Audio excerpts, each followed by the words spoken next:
नमस्ते।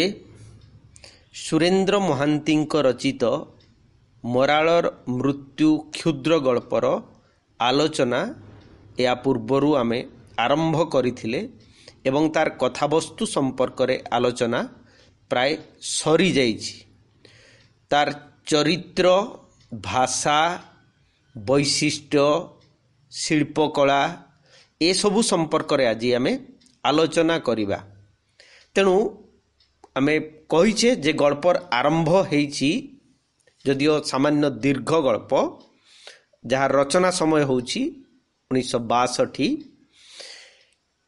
प्राचीन विश्वासर बलिष्ठ पृष्ठभूमि उपरे आधुनिक वस्तुवादी भोगवादी जंत्र मानवर विश्वास को द्वंद्व को रूप देइथिबा गल्प होछि मराळर मृत्यु एवं रचना समय होछि 1962। रचना समय अपेक्षा प्रकाशन समय बोली आमे कहि परिबा। गल्पटी तीनोटी पर्याय रे विभक्त होइछि एवं प्रत्येक पर्यायर पुनी दुईटा भाग अछि। गल्प आरंभ होइछि कल्पवट मूलरू सिद्ध निरंजनकर खंजणी बाहरिबा ठारू।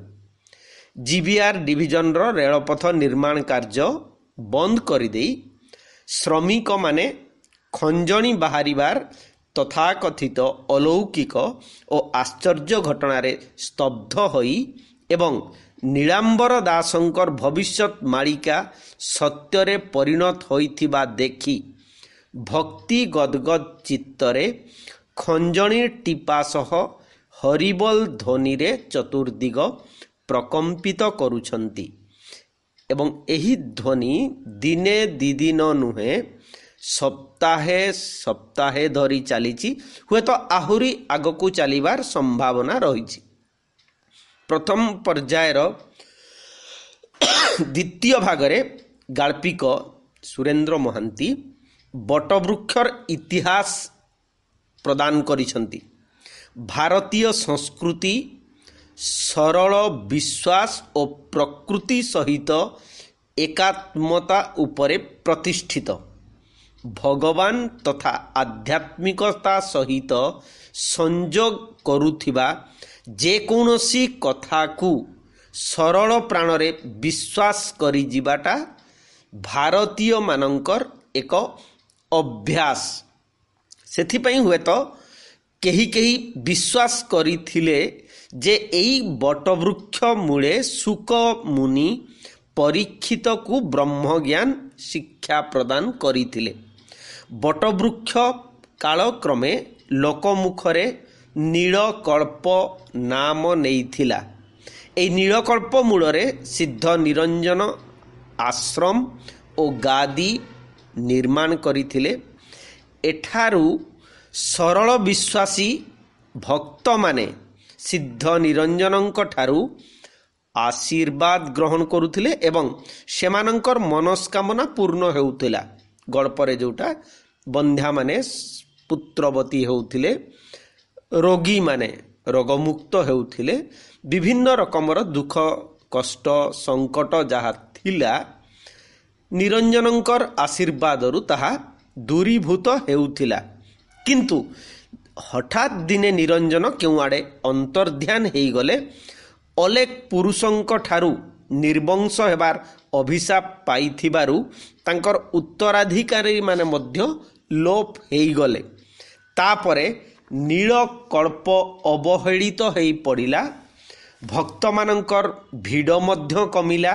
कालक्रमे निर्जन भूमि रे एकाकी छिड़ा हेई रहिला नीलकल्प। कालर सुअ आगकू आगकू बही चलीछि, जुग बीतीछि, ता सहित परिवर्तन घटिछि बहुत किछि। कोइली नदी नहीं हुए तो बाली रे पोती हेई जाइछि।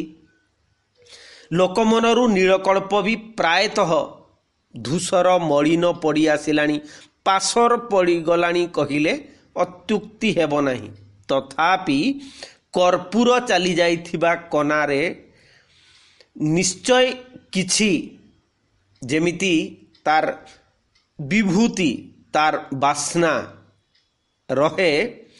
ଏଠି ସେଇ ନ୍ୟାୟରେ ବୈଶାଖ ପୂର୍ଣ୍ଣିମା ଦିନ ନୀଳକଳ୍ପ ତଳେ ଗୋଟିଏ ଛୋଟ ମେଲଣ ହୁଏ ଏବଂ ଏହି ମେଲଣରେ ହୁଏତ ଲୋକମନରୁ ମରି ଆସୁଥିବା ବିଶ୍ୱାସକୁ ଉଜ୍ଜୀବିତ କରିବାରେ ସାମାନ୍ୟ ସାହାଯ୍ୟ କରେ। ଗଳ୍ପର ଏଇ ଯେତେବେଳେ ନୀଳକଳ୍ପ ବଟର ଇତିହାସ ଦେଇଛନ୍ତି ସେହି ଜାଗାରେ ଭାରତୀୟ ପ୍ରାଚୀନ ସମାଜ ବ୍ୟବସ୍ଥାକୁ ମଧ୍ୟ ପରୋକ୍ଷରେ ଗାଳ୍ପିକ ସୂଚାଇ ଦେଇଛନ୍ତି ଏବଂ ତାର ବୈଶିଷ୍ଟ୍ୟ ସମ୍ପର୍କରେ ମଧ୍ୟ ଗଳ୍ପରେ କିଛି ଆଭାସ ଦିଆହେଇଛି। ଯେମିତି ଜମିଦାରୀ ଥିଲା ପର୍ଯ୍ୟନ୍ତ ନୀଳକଳ୍ପ ଅକ୍ଷତ ଥିଲା। ଏଠି ଜମିଦାରୀ କହିବାର ଅର୍ଥ ହେଉଛି ପ୍ରାଚୀନ ପାରମ୍ପରିକ ଜୀବନ ପଦ୍ଧତି ଥିବା ପର୍ଯ୍ୟନ୍ତ ଭାରତୀୟ ଆଧ୍ୟାତ୍ମବୋଧ ବା ଧାର୍ମିକ ବିଶ୍ୱାସ ସେ ସଚ୍ଚୋଟ ପଣିଆ ଠାରୁ ଆରମ୍ଭ କରିକି ଅନ୍ୟାନ୍ୟ ଅନେକ ପ୍ରସଙ୍ଗ ମଧ୍ୟ ଅକ୍ଷତ ଥିଲେ ଆମେ କହିପାରିବା। ତେଣୁ ସମାଜର ଯେତେବେଳେ ପରିବର୍ତ୍ତନ ହେଲା, ରାଜତନ୍ତ୍ର ଯାଇକି ଯେମିତି ଗଣତନ୍ତ୍ର ଆସିଲା, ସେମିତି ଜମିଦାର ପ୍ରଥାର ଉଚ୍ଛେଦ ପରେ ନୀଳକଳ୍ପର ଦୁର୍ଦ୍ଦଶା ଆରମ୍ଭ ହେଲା।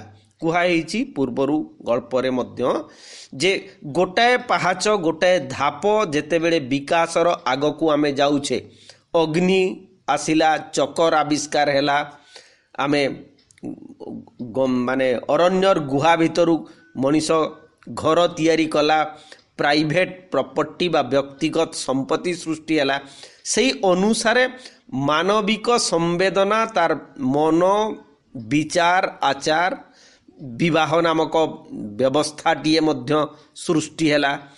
ଇଏ ସବୁ ହେଉଛି ଧାରାବାହିକ ପ୍ରଗତି ଏବଂ ଯେତେବେଳେ ଆଗକୁ ଆଗକୁ ଯାଏ ପୁରୁଣା ଅନେକ ଜିନିଷ ତଥାପି ଅଲୋଡ଼ା ହେଇଯାଏ, କିନ୍ତୁ ତା ଭିତରେ ମଧ୍ୟ ଗୋଟେ ଅନ୍ତରୀଣ କ୍ଷୀୟଟିଏ ବଞ୍ଚିଥାଏ ଯାହା ହେଉଛି ଶାଶ୍ୱତ ଚିରନ୍ତନ। ଯଦି ସେ ଜିନିଷ ଚାଲିଯିବ ତାହେଲେ ଗୋଟିଏ ସମାଜ ସମ୍ପୂର୍ଣ୍ଣ ରୂପରେ ଛିନ୍ନମୂଳ ହେଇଯିବ, ଧ୍ୱଂସ ହେଇଯିବ। ଯେମିତି କୁହାଯାଏ ବର୍ତ୍ତମାନ ସୁଦ୍ଧା ଯଦି ସବୁଠାରୁ ପ୍ରାଚୀନ ସଂସ୍କୃତି ସଭ୍ୟତା 10,000 ବର୍ଷ ତଳର ଅଦ୍ୟାବଧି ଜୀବିତ ଅଛି ତାହା ହେଉଛି ଭାରତୀୟ ସଂସ୍କୃତି। କିନ୍ତୁ ପ୍ରାଚୀନ ଗ୍ରୀସ ମେସୋପୋଟାମିଆର ସଭ୍ୟତା ସଂସ୍କୃତି ଏବେ ଆଉ ସେମିତି ଅବସ୍ଥାରେ ନାହିଁ।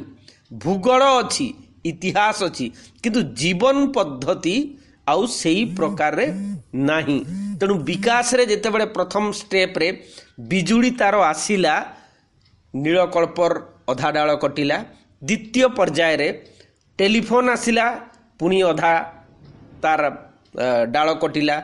କିନ୍ତୁ ତୃତୀୟ ବିକାଶର ଧାପ ଯେତେବେଳେ ପଡ଼ିଛି, ରେଲୱେ ଟ୍ରାକ୍ ଯେତେବେଳେ ଯାଇଛି, ସେତେବେଳେ ତାକୁ ମୂଳୋତ୍ପାଟନ ହେଲା ବେଳେ ସେଇଠୁ ନିରଞ୍ଜନ ଦାସଙ୍କର ଖଞ୍ଜଣି ଛିଟକି ବାହାରି ଆସିଲା ଏବଂ ତାକୁ ଦେଖିଲେ ଲୋକ ସବୁ, ତାଙ୍କର ଯେଉଁ ଆମର ବସ୍ତୁବାଦୀ ଇଞ୍ଜିନିୟର ମାନେ, ସୁପରଭାଇଜର ମାନେ, ଓଭରସିୟର ମାନେ ଏହାକୁ ଦେଖିଲେ। କାଠ ବାକ୍ସ ଭିତରେ ଜରାଜୀର୍ଣ୍ଣ ହୋଇଥିବା କାଠ ବାକ୍ସ ଭିତରୁ ନିରଞ୍ଜନଙ୍କର ଖଞ୍ଜଣି ବାହାରିଲା ଏବଂ ଆଶ୍ଚର୍ଯ୍ୟର କଥା ହେଉଛି ଏଠାରେ ଅବିଶ୍ୱାସ କରିବାର କିଛି ନାହିଁ। ନୀଳାମ୍ବର ଦାସ ବହୁ ପୂର୍ବରୁ ଭବିଷ୍ୟତବାଣୀ ଶୁଣାଇଥିଲେ ଯେତେବେଳେ କଳିଯୁଗ ଶେଷ ହେବ ସେତେବେଳେ କଳ୍ପବଟ ତଳୁ ନିରଞ୍ଜନଙ୍କର ଖଞ୍ଜଣି ବାହାରିବ। ସେଇ ଭବିଷ୍ୟତବାଣୀ ସତ୍ୟ ହେଲା। ଅଦ୍ଭୁତ।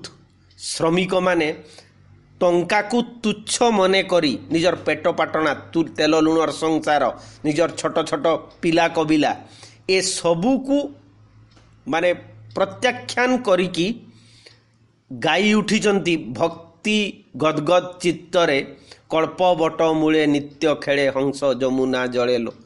ହେଇପାରେ ତାଙ୍କର ଆତ୍ମା, ତାଙ୍କର ଭାବନା ସେତେ ଜ୍ଞାନୀର ନୁହେଁ, କିନ୍ତୁ ଜଣେ ଭକ୍ତି ଯିଏ କରିବ, ଭକ୍ତ ଜ୍ଞାନୀ ହେବ, ସେ କଥା କୌଣସି ଜାଗାରେ ଲିପିବଦ୍ଧ କରାଯାଇ ନାହିଁ।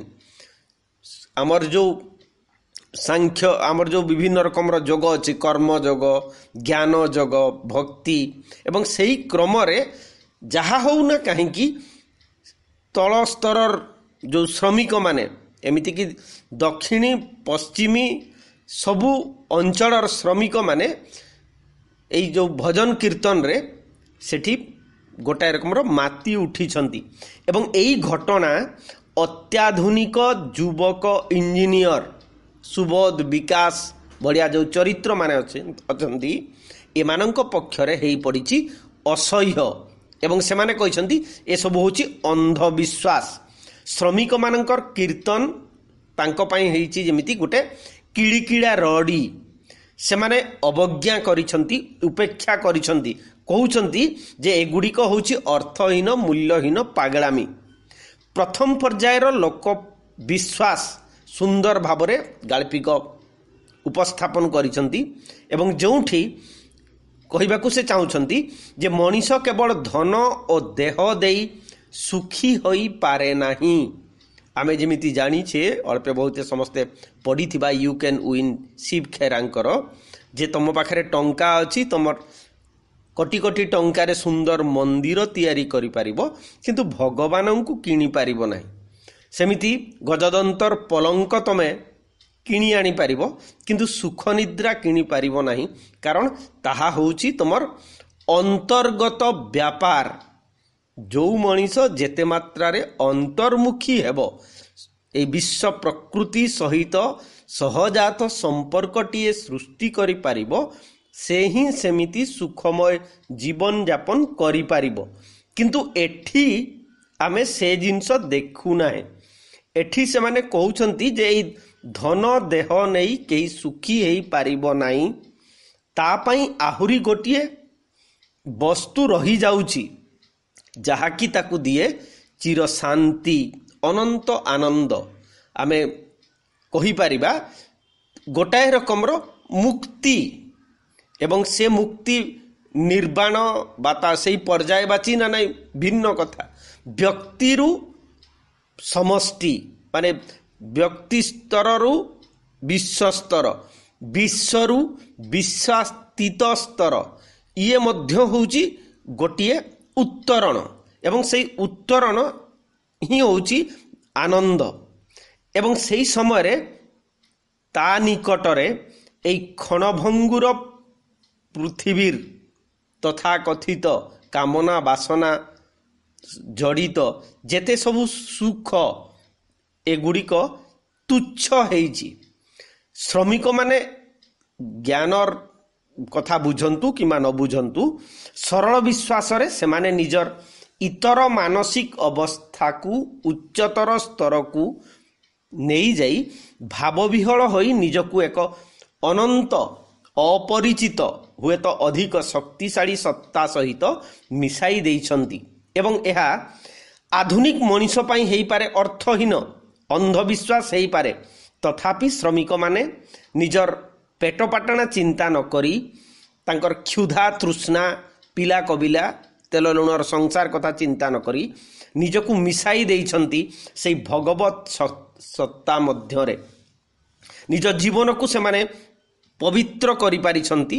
निजर हृदय भोक देहर क्षुधा ताकू से माने विश्वर क्षुधा सहित जमिति एकात्म करि देइछंती हृदय को विशाल करि पारिछंती। द्वितीय पर्याय रे गाल्पिक पाठक मानकू 300 वर्ष पछकू टाणी नहीं जाइछंती। जो गल्प कहिछि जे फ्लैशबैक टाकू अधिक गुरुत्व देइछंती। सिद्ध निरंजनकर आरंभ होइछि कहानी।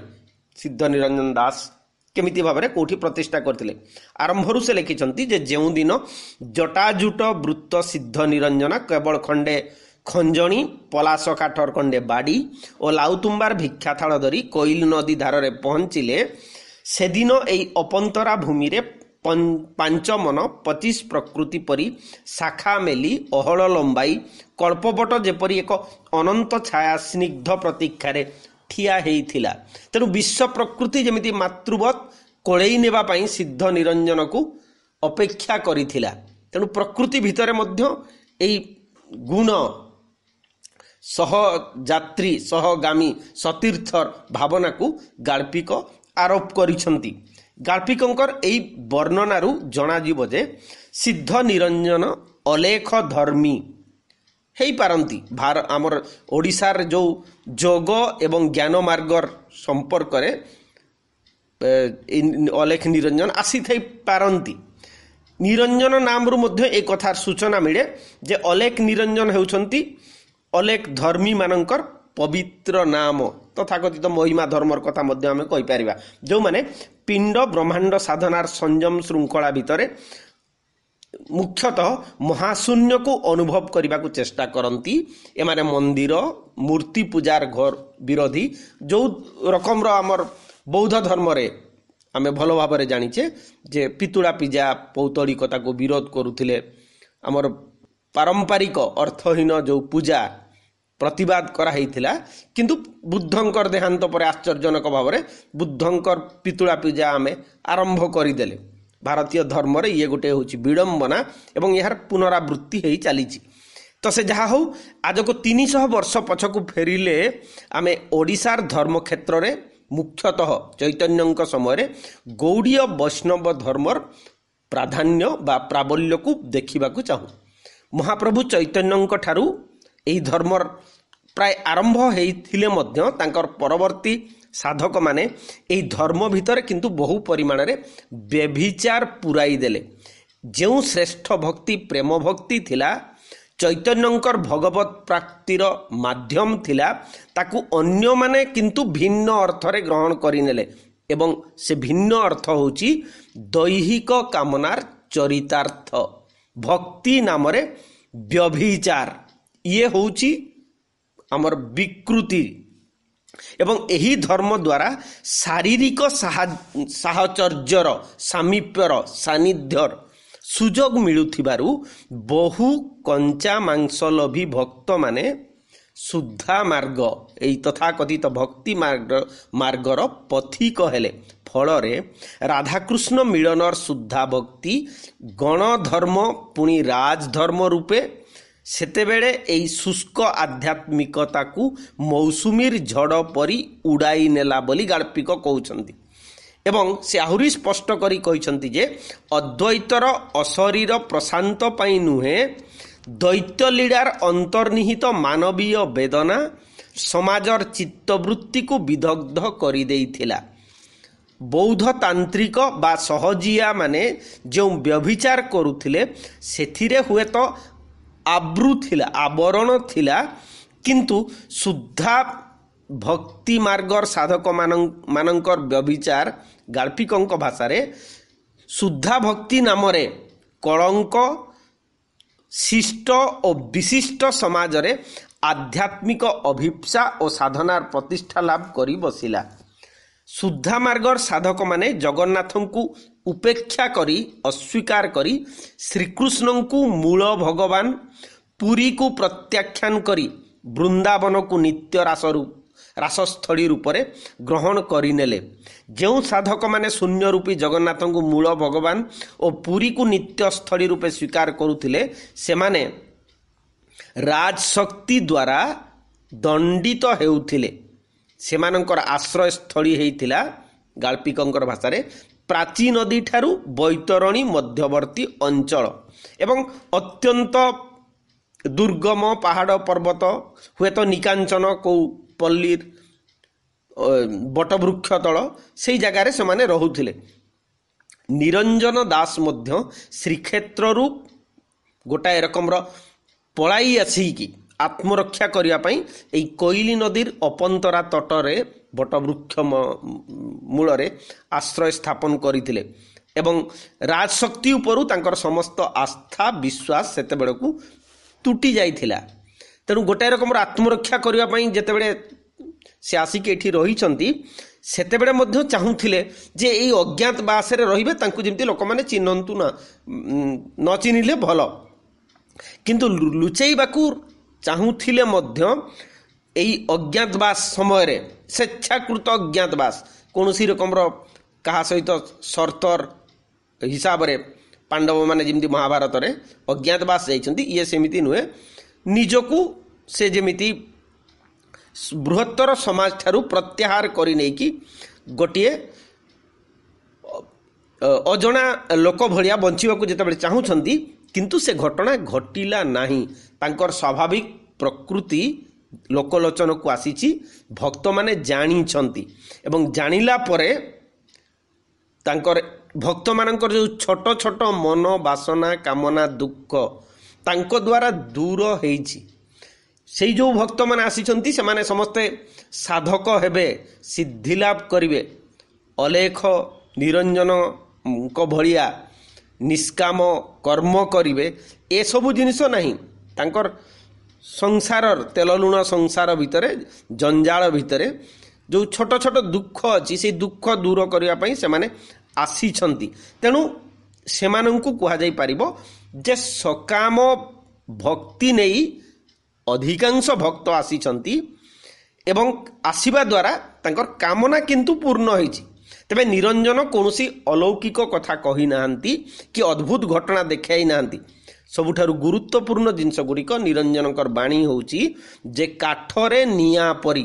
ଆମେ ମନେ ପକାଇ ପାରିବା ଆତ୍ମଦୀପ ଭବ, ମାନେ ବୁଦ୍ଧଦେବ ଯେତେବେଳେ ତାଙ୍କର ଶିଷ୍ୟମାନଙ୍କୁ ଦୀକ୍ଷା ଦେଉଥିଲେ ଯେଉଁ ମନ୍ତ୍ର ଉଚ୍ଚାରଣ କରୁଥିଲେ ଯେ ନିଜ ଭିତରର ଦୀପଟିକୁ ଜାଳିବାକୁ ଚେଷ୍ଟା କର, ଏଠି ଠିକ୍ ସେମିତି କଥା ନିରଞ୍ଜନ କହିଛନ୍ତି। କାଠରେ ନିଆଁ ପରି ତୁମରି ପାଖରେ ବିଶ୍ୱଶକ୍ତି ତୁମରି ପିଣ୍ଡରେ ରହିଛି, ନିଜକୁ ଚିହ୍ନି ଶିଖ, ତାହେଲେ ସବୁ ଅସାଧ୍ୟ ସାଧ୍ୟ ହୋଇପାରିବ। ସମସ୍ତଙ୍କୁ ଶ୍ରଦ୍ଧା କର, ସମସ୍ତଙ୍କୁ କଲ୍ୟାଣ କର, ଜୀବହିଂସା କର ନାହିଁ। ପୁଣି ଏଠାରେ 5 ମନ 25 ପ୍ରକୃତିର କଥା ମଧ୍ୟ ଉଲ୍ଲେଖ କରାଯାଇଛି। ମନ ଉପରେ ପ୍ରକୃତି ଉପରେ ସଂଯମ ରକ୍ଷା କରି ମନୁଷ୍ୟ ଏକ ଉନ୍ନତ ଅବସ୍ଥାରେ ଅବସ୍ଥାପନ କରେ, ନିଜକୁ ଚିହ୍ନି ପାରିବାର ବାଟକୁ ସୁଗମ୍ୟ କରିପାରେ। ଏବଂ ଏହି ଜାଗାରେ ମଧ୍ୟ ଆମେ ମନେ ପକାଇ ପାରିବା ଉପନିଷଦର କାଳଜୟୀ ବାଣୀ ଯାହା ସ୍ୱର୍ଣ୍ଣାକ୍ଷରରେ ଲିପିବଦ୍ଧ ହୋଇଛି। ଦ୍ୱାସୁପର୍ଣ୍ଣା ସୟୁଜା ସଖାୟା ସମାନଂ ବୃକ୍ଷଂ ପରିସଜାତେ ତୟୋରଣ୍ୟ ପିପ୍ପଳଂ ସ୍ୱାଦ୍ୱତ୍ୱଂ ନିସନ୍ନନ ଅଭିଚାଚ ସିତି। ଆମେ ମନେ ପକାଇ ପାରିବା ଯେଉଁଠି ସେ କହିଛନ୍ତି ଯେ ପୁରୁଷ ପ୍ରକୃତି ମାନେ ଏ ସଂସାରରେ ମଣିଷମାନେ ହେଉଛନ୍ତି ପ୍ରକୃତି ଭଳିଆ, କିନ୍ତୁ ଆତ୍ମା ହେଉଛି ପୁରୁଷ ଯିଏ ତଟସ୍ଥ। ସେ କୌଣସି ଘଟଣାରେ ସେ ନିଜକୁ ମୋହଗ୍ରସ୍ତ ହେଇକି ବୁଡ଼ିଯାଏ ନାହିଁ, ସେ ସାକ୍ଷୀ ପୁରୁଷ ହିସାବରେ ଉପସ୍ଥାପନ କରିଛନ୍ତି। ଏବଂ ଏହି କ୍ରମରେ ସେ କହିଛନ୍ତି ନିଜକୁ ଚିହ୍ନିବାର ଜ୍ଞାନ, ଆତ୍ମାକୁ ଚିହ୍ନିବାର ଜ୍ଞାନ ବ୍ୟତୀତ ଯଦି କୁହାଯିବ, ନିରଞ୍ଜନ ଅନ୍ୟ କୌଣସି ଶିକ୍ଷା ମଧ୍ୟ କାହାକୁ ଦେଇନାହାନ୍ତି। ସେ କିଛି ଉପଦେଶ ଦେଇଛନ୍ତି କାମନା ପୂର୍ଣ୍ଣ ପାଇଁ, କିନ୍ତୁ କୌଣସି ଦାନ ସେ କିଛି କରିନାହାନ୍ତି। ଏହି କ୍ରମରେ ଦ୍ୱିତୀୟ ପର୍ଯ୍ୟାୟର ଆମେ ଉପରି ଭାଗରେ ଯେଉଁ କଥା ଆସିଛି କଦମ୍ବଗଡ଼ର ଚୌପାଢ଼ୀର ଗୋବିନ୍ଦ ବିଷୟୀଙ୍କର କଥା, ଯାହା ସହିତ ନିରଞ୍ଜନଙ୍କର କନଫ୍ଲିକ୍ଟ ହେଇଛି, ଦ୍ୱନ୍ଦ୍ୱ ହେଇଛି। କିନ୍ତୁ ଗୋବିନ୍ଦ ବିଷୟୀର ବାପା ଯିଏ ସେ ଗୋଟେ ଭିନ୍ନ ପରମ୍ପରାରେ ଥିଲେ। ପୂର୍ବର କଥା ମଧ୍ୟ ଏଠି କୁହାଯାଇଛି ଯେ ସେ ଥିଲେ ଯେଉଁ ଆମର ଓଡ଼ିଶାର ଶାକ୍ତ ମାନେ ଶକ୍ତି ଉପାସକ।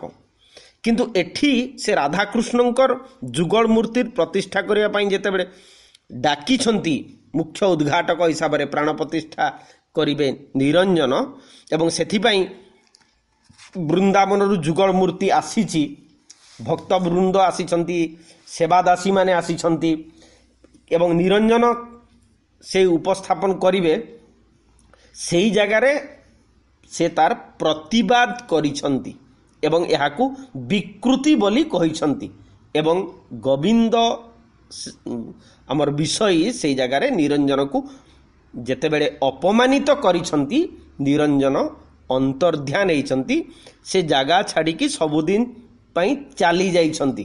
ସେ କହିଛନ୍ତି ଏଇ ଯେଉଁ ଖଞ୍ଜଣି ଏସବୁ ଜିନିଷ ଏଠି ଛାଡ଼ି ଯାଉଛି, ଯେଉଁଦିନ ଏ ଖଞ୍ଜଣି ବାହାରିବ କଳିଯୁଗ ସରିଯିବ, ସତ୍ୟ ଯୁଗର ଆରମ୍ଭ ହେବ। ଏମିତିକି ଶ୍ରୀକ୍ଷେତ୍ରରୁ ଜଗନ୍ନାଥ ଛାଡ଼ିକି ଆସିବେ ଏଇ କଳ୍ପବଟ ତଳକୁ।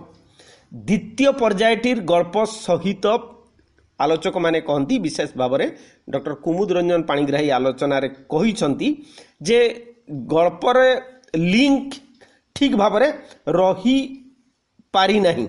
ସାମାନ୍ୟ ଅରୁଚିକର ବୋଧ ହେଇପାରେ।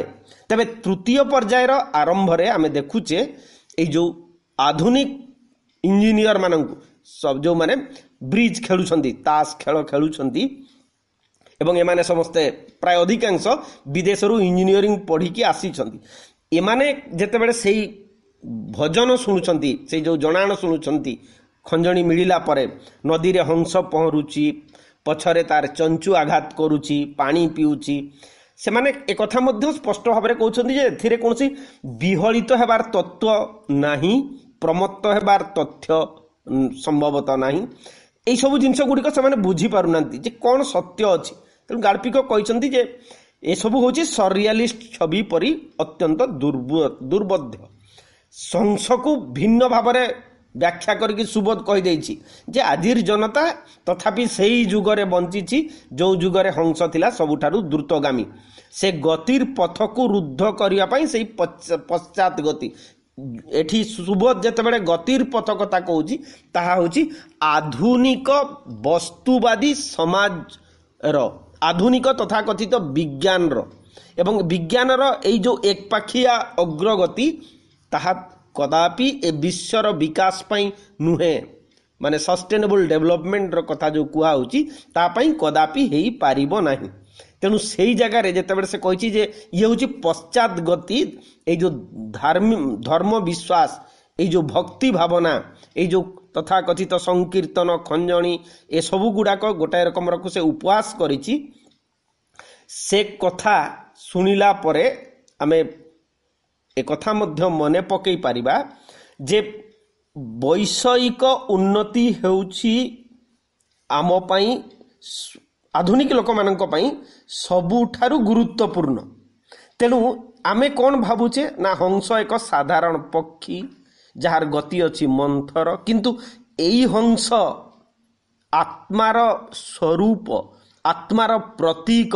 ମାନେ ଯିଏ ପାଣି ଭିତରେ ଏକ ମାନେ ବୁନ୍ଦା ଯଦି କ୍ଷୀର ରଖି ଦିଆଯାଏ ସେ ତାକୁ ସମ୍ପୂର୍ଣ୍ଣ ଭାବରେ ପାଣିରୁ ଅଲଗା କରିକି ପିଇ ପାରିବ, କ୍ଷୀରକୁ ହିଁ ସେ ପାନ କରିପାରିବ।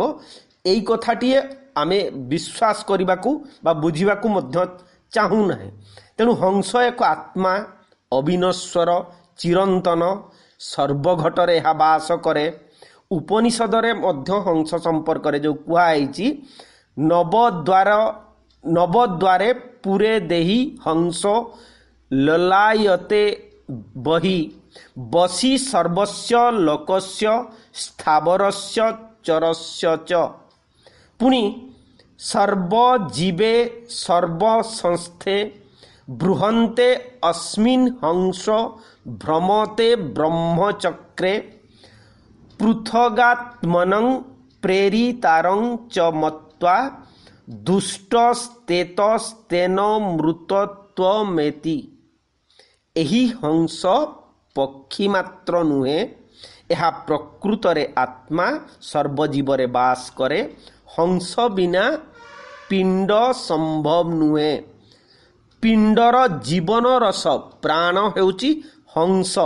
ଆଜିର ବସ୍ତୁବାଦୀ ଉପଭୋଗକାମୀ ଯନ୍ତ୍ରମାନବ ଏହା ବୁଝିବାକୁ ଚେଷ୍ଟା କରେ ନାହିଁ, ନା ହଂସକୁ, ନା ଆତ୍ମାକୁ ବା ନିଜର ଅସଲ ଅସ୍ତିତ୍ୱକୁ। ସେ ଆଜି ଅନ୍ତଃସାର ଶୂନ୍ୟ, ବାହ୍ୟ ବସ୍ତୁଗତ ଉନ୍ନତି ସକାଶେ ସେ ଆଜି ଗୋଟିଏ ବସ୍ତୁବାଦୀ ହେଇଯାଇଛି, ଉପଭୋଗ ସର୍ବସ୍ୱ ପ୍ରୟୋଜନବାଦୀ ବା ଉପଯୋଗିତାବାଦୀ ବ୍ୟକ୍ତି ହିସାବରେ ସେ ଜୀବନ ବଞ୍ଚୁଛି। ତେଣୁ ଆତ୍ମା କ'ଣ ସେ ବୁଝିବାକୁ ଚାହେଁ ନାହିଁ। ଏମିତିକି ହୃଦୟ କହିଲେ ମଧ୍ୟ ସେ କହିବ ଯେ ଇଏ ହେଉଛି ଗୋଟେ ପମ୍ପ, ଯିଏ ଶରୀରର ବିଭିନ୍ନ ଜାଗାକୁ ପମ୍ପିଂ କରି ରକ୍ତ କେବଳ ପଠାଉଛି, ତା ପାଇଁ କେବଳ ଗୋଟେ ଯନ୍ତ୍ର। ସେମିତି ପ୍ରେମ, ବିବାହ, ପରିବାର, ସଂସାର, ତା ପଛରେ ଯେଉଁ ସମ୍ବେଦନା ବା ଆବେଗ ସବୁ ଯୋଡ଼ି ହେଇଛି, ସେ ଜିନିଷ ଗୁଡ଼ାକ ସେ ସ୍ୱୀକାର କରିବାକୁ ଚାହେଁ ନାହିଁ। ତୃତୀୟ ପର୍ଯ୍ୟାୟର ଦ୍ୱିତୀୟ ଭାଗରେ ସୁବୋଧ ସ୍ୱପ୍ନ ଦେଖିଛି।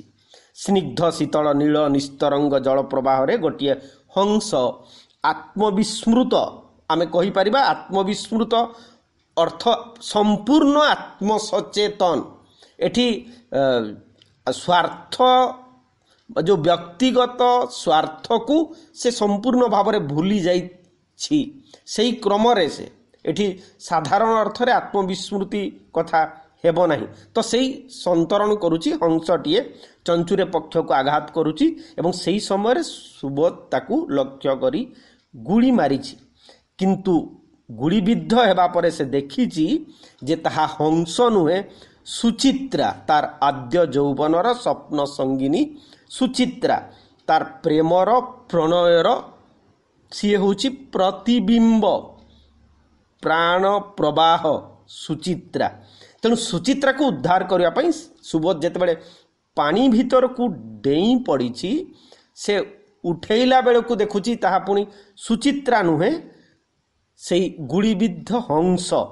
ତେଣୁ ହଂସ ଓ ସୁଚିତ୍ରା, ସୁଚିତ୍ରା ଓ ହଂସ, ଏଠି ଆତ୍ମା ଓ ପ୍ରେମ, ପ୍ରେମ ଓ ଆତ୍ମା। ଗାଳ୍ପିକ ସମ୍ଭବତଃ କହିବାକୁ ଚାହାନ୍ତି ମଣିଷ ଯେହେତୁ ମଣିଷ ବା ଅନନ୍ତ ସମ୍ଭାବନାର ଏକ ସେ ହେଉଛି ମୂର୍ତ୍ତିମନ୍ତ ରୂପ, ସେ କେବେ ହେଲେ ଆତ୍ମାକୁ ଅସ୍ୱୀକାର କରି ନପାରେ।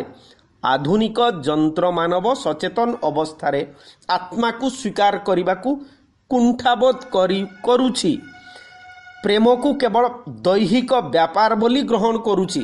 ଗାଳ୍ପିକ ମଧ୍ୟ ତାଙ୍କର ଆମେ ପ୍ରଥମ ପର୍ଯ୍ୟାୟରେ ପ୍ରେମ ସମ୍ପର୍କରେ ସୁରେନ୍ଦ୍ର ମହାନ୍ତିଙ୍କର ନିଜସ୍ୱ ବକ୍ତବ୍ୟକୁ ଉପସ୍ଥାପନ କରିଛେ। ତଥାପି ତାଙ୍କର ଆଦିମ ଓ ଶତରୂପା ଗଳ୍ପ ବାବଦରେ ଯଦି ଥରେ ନଜର ଦେବେ, ଗାଳ୍ପିକଙ୍କର କେଉଁ ନା କୌଣସି ଅନ୍ତଃକରଣ ଭିତରେ ପ୍ରେମ ପ୍ରତି ସ୍ୱୀକୃତି ଅଛି, ତାକୁ ସେ ସ୍ୱୀକାର ମଧ୍ୟ କରିଛନ୍ତି। ନିଜ ଜୀବନରେ ସମ୍ଭବତଃ ସେ ପ୍ରେମ ଥିବ କି ନଥିବ ସେ ଭିନ୍ନ ବ୍ୟାପାର, ସେ ବାବଦରେ ଆମେ କୌଣସି ମତ ଦେଇପାରିବା ନାହିଁ। କିନ୍ତୁ ଏ ବିଶ୍ୱରେ ପ୍ରେମର ଅସ୍ତିତ୍ୱକୁ ସମ୍ପୂର୍ଣ୍ଣ ଭାବରେ ପ୍ରତ୍ୟାଖ୍ୟାନ କରାଯାଇପାରିବ ନାହିଁ। ତେଣୁ ଏଠି ଯେଉଁ ପ୍ରେମକୁ କେବଳ ଦୈହିକ ବ୍ୟାପାର ବୋଲି ଗ୍ରହଣ କରିନେଇଛନ୍ତି ସୁବୋଧ ମାନେ, ତେଣୁ ହଂସକୁ ବାରମ୍ବାର ହତ୍ୟା କରିବାର ପ୍ରୟାସ ଭିତରେ ସେମାନେ ସବୁକିଛି ଭୁଲି ଯାଉଛନ୍ତି। ହୃଦୟର କଥା, ଆତ୍ମାର ଆହ୍ୱାନ। ଆଜିର ମଣିଷ, ଯେଉଁଟା ଗଳ୍ପରେ ମଧ୍ୟ ଉଲ୍ଲେଖ କରାହେଇଛି, ମେସିନ୍ର କବ୍ଜା ଗଢ଼ୁ ଗଢ଼ୁ ନିଜେ ଯେମିତି ମେସିନ୍ ହେଇଯାଇଛି।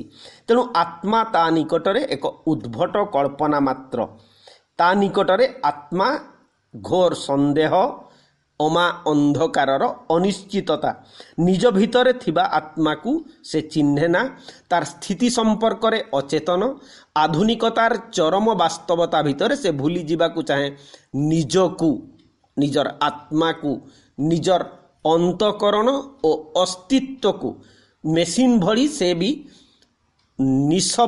ନିସ୍ପନ୍ଦ, ହୃଦୟହୀନ, ଉତ୍ତେଜନାହୀନ, ଏମିତିକି ସମ୍ବେଦନାହୀନ। ରୁଟିନ୍ ବନ୍ଧା ଜୀବନରେ ସେ ଖାଲି ମେସିନ୍ ଭଳି କାର୍ଯ୍ୟ କରିଯାଏ, ଯାହା ପ୍ରକୃତିର ସରଳ ସହଜ ସବୁଜ ସ୍ୱପ୍ନରୁ ବି ସେ ବିଚ୍ୟୁତ। ସେଥିପାଇଁ ହୁଏତ ତାର ଦରକାର ହେଇପାରେ ନିଦ ବଟିକା, ଯେଉଁଟାକୁ ଗାଳ୍ପିକ କହିଛନ୍ତି ବାର ବିଚୁରେଟ୍ ବଟିକା ଖାଇକି ସୁବୋଧ ଶୋଇଛି। ତେଣୁ ଆଦ୍ୟ ଯୌବନର ପ୍ରେୟସୀ ସୁଚିତ୍ରାକୁ ହୁଏତ ଆଜି ଜାଣିଶୁଣି ସୁବୋଧ ଚେଷ୍ଟା କରିଛି ଭୁଲିଯିବା ପାଇଁ। ଜଡ଼ବାଦୀ ସୁବୋଧ ହୁଏତ ହୃଦୟର ସ୍ପନ୍ଦନ ଅନୁଭବ କରୁନାହିଁ, ତଥାପି ତାର ଅବଚେତନ ମନରେ ସୁଚିତ୍ରା ଏକ ସ୍ୱତନ୍ତ୍ର ଆସନର ଅଧିକାରିଣୀ। ଶ୍ରମିକମାନଙ୍କର ଭଜନରେ ହଂସ ନାମ ଶ୍ରବଣ କରି ହସରେ ଉଡ଼େଇ ଦେଉଥିବା ସୁବୋଧ ସ୍ୱପ୍ନର ସ୍ତରରେ ଅନୁଭବ କରୁଛି ଯେ ସେ ଆଜି କେବଳ ହଂସକୁ ହତ୍ୟା କରିନି, ହତ୍ୟା କରିଛି ତାର ପ୍ରେୟସୀ ସୁଚିତ୍ରାକୁ, ତାର ଆତ୍ମାକୁ, ତାର ପ୍ରେମ ପ୍ରଣୟକୁ ମଧ୍ୟ, ତାର ସମ୍ବେଦନାକୁ ହତ୍ୟା କରିଛି। ଅନ୍ତଃଚେତନାର ସୁନ୍ଦର ପ୍ରକାଶ ଘଟିଛି ଏହି ଗଳ୍ପରେ। ଆଜିର ଯନ୍ତ୍ରମାନବ, ଜଡ଼ବାଦୀ ମାନବ ବଞ୍ଚି ରହିଛି ସଂଘର୍ଷ, ସଂଶୟ, ସଙ୍କଟର ବିକଟ ତ୍ରିଭୁଜ ଭିତରେ। ସେ ସରଳ ହୋଇପାରୁନି, ବିଶ୍ୱାସ ତାଠାରୁ ଦୂରେଇ ଯାଇଛି। ସଂଶୟାକୁଳ ମନ ନେଇ ସେ ଆଜି ବ୍ୟତିବ୍ୟସ୍ତ ବ୍ୟତିବ୍ୟସ୍ତ ନିଜର ହୃଦୟର ଆହ୍ୱାନକୁ ଘୋଡ଼େଇ ପକାଇବା ପାଇଁ ଯେତେ ସବୁ କୃତ୍ରିମତାର ଆଶ୍ରୟ ନେଲେ ମଧ୍ୟ ତାର ଅନ୍ତଃଚାପକୁ ସଚେତନ ଅବସ୍ଥାରେ ନ ଦେଖିଲେ ବି ସ୍ୱପ୍ନରେ ଦେଖିବାକୁ ବାଧ୍ୟ, କାରଣ ସ୍ୱପ୍ନକୁ ଆଡ଼େଇ ଦେଇ ପାରିବ ନାହିଁ। ଯେଉଁ ଅତୀତ ଚିରନ୍ତନ ସତ୍ୟ ତାକୁ ଘୋଡ଼େଇ ଦେଇ ହୁଏ ନାହିଁ। ଘୋଡ଼େଇ ଦେବାକୁ ଚେଷ୍ଟା କଲେ ଅଯଥା ମାନସିକ ଯନ୍ତ୍ରଣା ହିଁ ସାର ହୁଏ। ସୁବୋଧ ଅତୀତର ପ୍ରେୟସୀ ସୁଚିତ୍ରାକୁ ଭୁଲିଯିବା ପାଇଁ ପ୍ରୟାସ କରିପାରେ, କିନ୍ତୁ ପ୍ରକୃତ କ୍ଷେତ୍ରରେ ସେ ତାହା ପାରି ନାହିଁ। ହଂସକୁ, ଆତ୍ମାକୁ ମଣିଷ ଆଧୁନିକତା ବା ବାସ୍ତବତାର ଦ୍ୱାହି ଦେଇ ଅସ୍ୱୀକାର କଲେ ମଧ୍ୟ ପ୍ରକୃତରେ ସେଥିରୁ ସେ ମୁକୁଳି ପାରିବ ନାହିଁ। ତେଣୁ ଏହି ଗଳ୍ପରେ ରାଧାକୃଷ୍ଣ ପ୍ରେମ ଜନଚିତ୍ତରେ ସୃଷ୍ଟି କରିଥିବା ଦୈହିକ ପ୍ରେମର ଲାଳସା ତା ହୁଏତ ପ୍ରେମ କ୍ଷେତ୍ରରେ ମନୁଷ୍ୟକୁ ଅନ୍ଧ କରିଦେଇଛି, ଅଥର୍ବ କରିଦେଇଛି, ଜଡ଼ କରିଦେଇଛି। ବସ୍ତୁବାଦୀ ଜଡ଼ ମାନବ ପାଇଁ ପ୍ରେମ ହେଉଛି ଦୈହିକ କ୍ଷୁଧାର ବା ପାଥେୟ ମାତ୍ର। ପ୍ରେମର ପବିତ୍ରତା, ସମର୍ପଣ, ଯଥାର୍ଥ ପ୍ରେମ ସେ ହୁଏତ ଭୁଲି ଯାଇଛି। ଆତ୍ମାକୁ ଯେଉଁଭଳି ଅନ୍ଧବିଶ୍ୱାସ କହି ଅଟ୍ଟହାସରେ ଉଡ଼ାଇ ଦେଇଛି, ପ୍ରେମକୁ ମଧ୍ୟ ସେହିଭଳି ନିର୍ମମ ଭାବରେ ଉପେକ୍ଷା କରିଛି। ଆତ୍ମା, ପ୍ରେମ ଏହିସବୁ ଯେଉଁ ଏବଷ୍ଟ୍ରାକ୍ଟ ଅମୂର୍ତ୍ତ ସମ୍ବେଦନା ଗୁଡ଼ିକ ଅଛି, ତା ପ୍ରତି ଯଦି ପ୍ରଗାଢ଼ ବିଶ୍ୱାସ, ମମତା, ଶ୍ରଦ୍ଧା ନ ରହିବ, ତାହେଲେ ଏହି ମାନବ କଦାପି ଶାନ୍ତିରେ, ଆନନ୍ଦରେ ବଞ୍ଚି ପାରିବ ନାହିଁ। ସମ୍ଭବତଃ ଗାଳ୍ପିକ ସେହି କଥାକୁ ହିଁ ଗଳ୍ପରେ ସୂଚେଇ ଦେବାକୁ ଚାହିଁଛନ୍ତି। ବିଶେଷ ଭାବରେ ତାଙ୍କର ମରାଳର ମୃତ୍ୟୁ ଟିକେ ବୁଦ୍ଧିଜୀବୀ ପାଠକମାନଙ୍କ ପାଇଁ ମଧ୍ୟ ଟିକେ ଅବୋଧ୍ୟ ହୋଇପଡ଼େ ବେଳେବେଳେ, ଏବଂ ଶୈଳୀ ଦୃଷ୍ଟିରୁ ବିଚାର କଲେ ତାଙ୍କର ଶୈଳୀ ସମ୍ଭ୍ରାନ୍ତ, ଅଭିଜାତ। ସବୁବେଳେ ଆମେ ଭଲ ଭାବରେ ଜାଣିଛେ ଯେ ଗଳ୍ପର ଆରମ୍ଭ ଅତ୍ୟନ୍ତ ନାଟକୀୟ ଭାବରେ କୌତୂହଳ ଓ ଉତ୍କଣ୍ଠା ସେ ସୃଷ୍ଟି କରି ଚମତ୍କାର ଭାବରେ ଗଳ୍ପକୁ ସେ ଆଗକୁ ନିଅନ୍ତି। ଶୈଳୀର ତୀବ୍ରତା ଯୋଗୁଁ ନ ବୁଝିପାରିଲେ ମଧ୍ୟ ତାଙ୍କର ଗଳ୍ପ ପଢ଼ିବାକୁ ସବୁଠାରୁ ଭଲ ଲାଗେ। ତେବେ ଗୋଟାଏ ବାକ୍ୟରେ ଆମେ ଯଦି କହିବା, ମରାଳର ମୃତ୍ୟୁ ଏକ ସଫଳ ଶ୍ରେଷ୍ଠ ଗଳ୍ପ ଏବଂ ଯାହା ଭିତରେ ଆଧୁନିକ ଜଡ଼ବାଦୀ ମଣିଷର ଅନ୍ତଃଚେତନାର ଦ୍ୱନ୍ଦ୍ୱ, ସଂଘର୍ଷ ସୂଚାଇ ଦିଆଯାଇଛି। ଗୋଟାଏ ପଟେ ବିଜ୍ଞାନ, ତାର ଭୋଗବାଦୀ ମାନସିକତା, ଏବଂ ଅନ୍ୟପଟେ ଯୁଗ ଯୁଗର ବିଶ୍ୱାସ, ପ୍ରେମ, ମାନବୀୟ ସମ୍ବେଦନା, ଏବଂ ଉଭୟର ଏକ ଅଘୋଷିତ ଦ୍ୱନ୍ଦ୍ୱ ଏ ଗଳ୍ପର ହେଉଛି ନାଭି କେନ୍ଦ୍ର। ଆପାତତଃ ଆମେ ଗଳ୍ପ ସମ୍ପର୍କରେ ଆଲୋଚନା ସାରିଲେ। କମେଣ୍ଟରେ ଯାହା ଚାହିଁବେ ଲେଖିପାରିବେ। ନମସ୍ତେ, ଧନ୍ୟବାଦ।